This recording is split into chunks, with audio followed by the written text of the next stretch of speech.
Hi everyone, it's me Nathy Vader and I'm coming to you today with a repair video.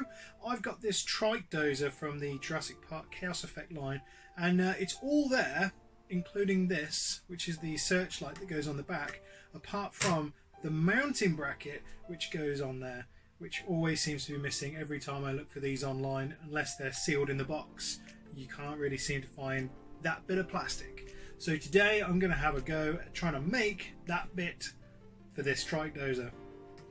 I've had a good look at the box because I have that, and just using it as a guide to see what sort of shape it needs to be and what sort of height it needs to be as well, which is kind of handy. And looking at it, it looks almost level with the roll bar. So what I can do is take measurements now off the back of this, and then we can mock it up onto a bit of cardboard and see if we can get this thing looking as it should, one step at a time. So first I'm going to get a measurement from this base here, from the inside up to the top edge, to tell me how high it needs to be, then get the width, and then we'll put those measurements onto a bit of cardboard, and then we'll see what it looks like. So on this side here, this piece actually angles downwards, so you've got a an incline here on the inside that you can't see, so the plastic needs to sit further in there and then have a slight lift as it comes up and then out to become level with the top of the roll bar. So I need to get a measurement now from the bottom. So I've done a quick sketch of some of the measurements. So we've got the center here where the light bar is going to attach, which is right there. So that's 5.2 centimeters. Then you've got the two outside pieces which flare outwards as they go down into this section here. So that's 6.5 centimeters, and it should flare out to this max sort of width at this point at 5 centimeters. So just check that, make sure. I think it was 5 or 5.5. It's 5 centimeters. So hopefully now, if I cut this out, fold it, we should see something that sort of looks similar to how it once did.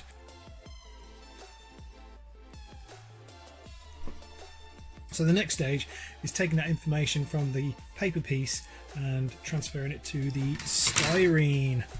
So we'll get a bit of masking tape and then we'll mark it up on here. I've got my template there marked up on the masking tape, so the next thing is to cut it out. I'm not sure how I'm going to cut this out because I'm not sure how styrene behaves with hacksaws or Dremels, so I'm just going to try a couple of things and see what happens basically.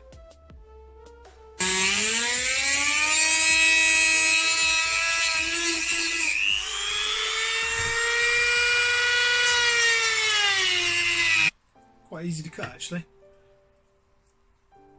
We've got the basic shape there, so now I'm just going to go over these edges and file them up and get them a little bit more straight, a little bit more presentable, and then we'll look at trying to fold this. Great. So I've got the back of the roll bar, light bar, and I've also scored, you can see, I've scored it on the line where it needs to be folded, because this is the shiny side. We're not using the shiny side, this is the matte side, so we're keeping that protected at the moment with the masking tape. So what I'm going to try is heating this up with a hairdryer on the score line and then using that as a guide for when I need to fold it, and we'll see if it folds. Hopefully it will.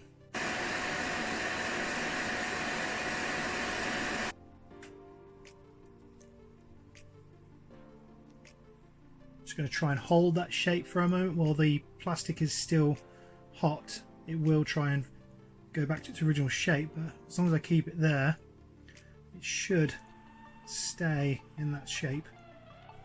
Okay, so now I'm happy with the shape. It seems to sit in there quite nicely. I did do a little bit of filing just to get these to sit in nice and snug.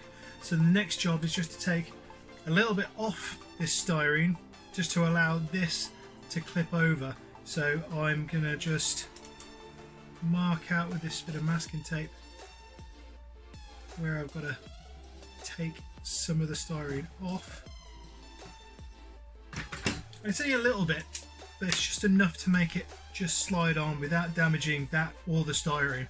So yeah, let's do that.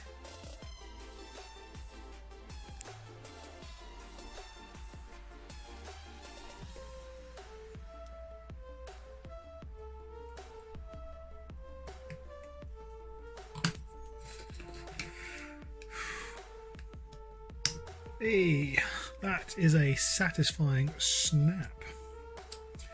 Right, so that means that is done.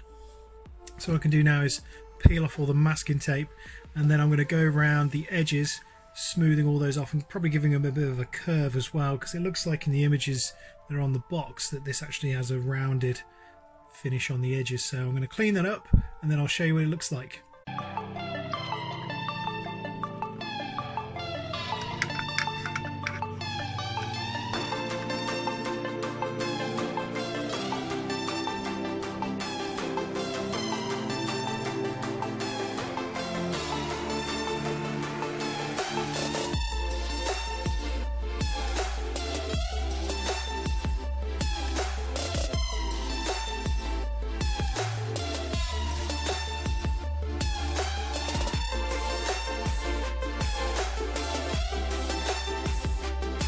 Well, wasn't that fun? It didn't come without its problems. It might have looked simple, but unfortunately I had to learn the hard way with the styrene that it doesn't like to be bent too much. So in the heating process I did actually manage to snap one or two. But you know, you learn from your mistakes and the results show. Also, I did forget to incorporate a hook into the roll bar that keeps this in place. So I had to make that out of styrene as well. Very simple, just cut a little straight piece, same again, heated it up, bent it a little bit with a set of pliers, and then I used this stuff, which is plastic weld, which actually melts the two surfaces of the styrene and then welds them together. And the results are pretty impressive. I bonded this together just 2 hours ago, and I cannot break that. That's actually broke past the weld joint, which is impressive to say the least. So I've got no worries about this thing staying on there, because that's never going to experience that kind of pressure. But yeah, overall very impressed with the result, and it looks as it should, as it is on the box, and I'm happy with that. I'm happy to leave it now and just enjoy it. If you like this video, give it a like, maybe even consider subscribing. I'm a native Ada, and I'm gonna go and have a rest because I'm a tired boy. Thanks for watching, and I'll see you in the next video.